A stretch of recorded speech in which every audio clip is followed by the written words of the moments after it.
Bienvenidos a Interesting. En 2008, Venezuela estaba entre las principales economías del mundo, una posición que hoy podría parecer sorprendente dado su estado actual de crisis. Pero, ¿cómo llegó Venezuela tan alto y por qué cayó tan bajo? Para entenderlo, debemos sumergirnos en el auge económico impulsado por el petróleo bajo el mandato del presidente Hugo Chávez, y los factores que finalmente condujeron al colapso. Chávez fue elegido presidente en 1998 con la promesa de transformar la economía del país y devolver el poder al pueblo. Su agenda, que llamó la Revolución Bolivariana, tenía como objetivo redistribuir la riqueza, nacionalizar industrias y mejorar los servicios sociales como la atención médica y la educación. En el corazón de su plan estaba el petróleo venezolano, un recurso que él creía que podía transformar la nación. Cuando Chávez asumió el cargo en 1999, los precios del petróleo estaban bajos, pero a principios de los 2000 comenzaron a subir rápidamente. El auge global del petróleo que siguió fue una bendición para países productores como Venezuela. Para 2004, los precios del petróleo se habían disparado y la economía venezolana comenzó a despegar. La empresa petrolera estatal, PDVSA, se convirtió en la columna vertebral de la economía, proporcionando casi todas las ganancias por exportación y financiando los ambiciosos programas sociales de Chávez. Durante este periodo, Venezuela experimentó uno de sus mayores crecimientos económicos en décadas. Entre 2004 y 2008, el país vio tasas de crecimiento del PIB de hasta el 18% anual. Para 2008, el PIB de Venezuela había alcanzado más de 334.000 millones de dólares, colocándolo entre las 30 principales economías del mundo. El PIB per cápita del país era de alrededor de 12.600 dólares, uno de los más altos de América Latina. Chávez utilizó esta riqueza para financiar grandes programas sociales que redujeron drásticamente la pobreza. Uno de los hitos de la presidencia de Chávez fue la introducción de las misiones, una serie de iniciativas sociales destinadas a mejorar las condiciones de vida de los más pobres. Estos programas ofrecieron atención médica gratuita, educación, alimentos subsidiados y vivienda a millones de venezolanos. Entre 1999 y 2011, las tasas de pobreza cayeron significativamente, de más del 50% a alrededor del 27%, según datos oficiales. La popularidad de Chávez se disparó, particularmente entre la clase trabajadora, que sentía que, por primera vez, la riqueza petrolera del país los estaba beneficiando. Pero aunque el auge del petróleo trajo prosperidad, también hizo que Venezuela se volviera peligrosamente dependiente de un solo recurso. El petróleo representaba alrededor del 95% de las ganancias por exportación y casi la mitad de los ingresos del gobierno.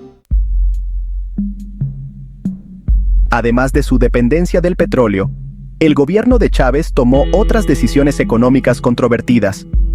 A partir de 2007, Chávez comenzó a nacionalizar industrias clave como las telecomunicaciones, la electricidad y el acero.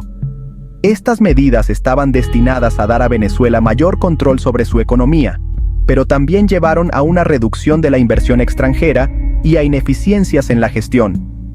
La toma de control gubernamental de estas industrias, combinada con la corrupción generalizada, obstaculizó la productividad y creó problemas estructurales a largo plazo. Para 2008, Venezuela era uno de los países más ricos de América Latina, y Chávez era considerado por muchos como un defensor de los pobres.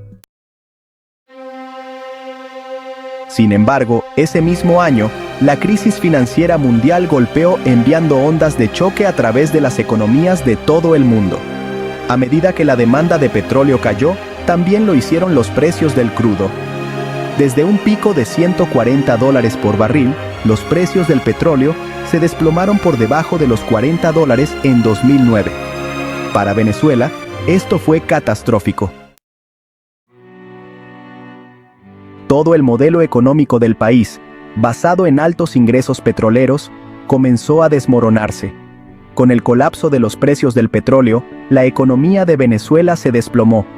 el gobierno de repente se encontró sin fondos para mantener sus extensos programas sociales y subsidios.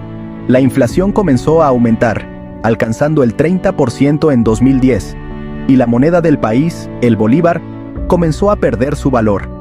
El gobierno de Chávez respondió imponiendo estrictos controles de precios, lo que solo exacerbó la escasez de productos básicos como alimentos y medicinas.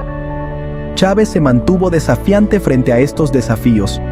Insistió en sus políticas socialistas, continuando la expansión del control estatal sobre la economía y resistiendo los llamados a reformas orientadas al mercado.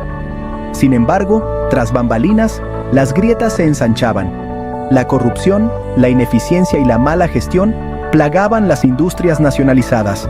PDVSA, que alguna vez fue el orgullo de Venezuela, se vio afectada por la ineficiencia y la corrupción. La producción de petróleo disminuyó drásticamente mientras la empresa luchaba por mantener su infraestructura y cumplir con los objetivos de producción. En 2012, Chávez fue reelecto para otro mandato de 6 años, pero para entonces, su salud ya estaba en declive. Los problemas económicos del país empeoraron a medida que avanzaba su enfermedad. En marzo de 2013, Chávez falleció, dejando a su sucesor designado, Nicolás Maduro, a cargo de un país al borde del desastre económico. Entonces, ¿qué salió mal? La historia de Venezuela bajo Chávez es una de inmenso potencial y errores críticos. La vasta riqueza petrolera del país ofrecía una oportunidad para construir una economía sostenible y diversificada, pero en su lugar, Venezuela se volvió excesivamente dependiente de un solo recurso. El fracaso del gobierno en ahorrar durante los años de bonanza, invertir en sectores productivos o abordar la corrupción dejó a Venezuela vulnerable cuando el mercado petrolero colapsó. La historia de Venezuela es un recordatorio de que la prosperidad real y duradera requiere más que solo recursos naturales. Demanda buen gobierno, economías diversificadas y una planificación a largo plazo. Lo que alguna vez fue uno de los países más ricos del mundo, se ha convertido en uno de los más pobres. Y las lecciones del ascenso y la caída de Venezuela son lecciones para todos nosotros. Gracias por vernos. Suscríbete, activa la campanita de notificaciones, comenta y dale like para más videos.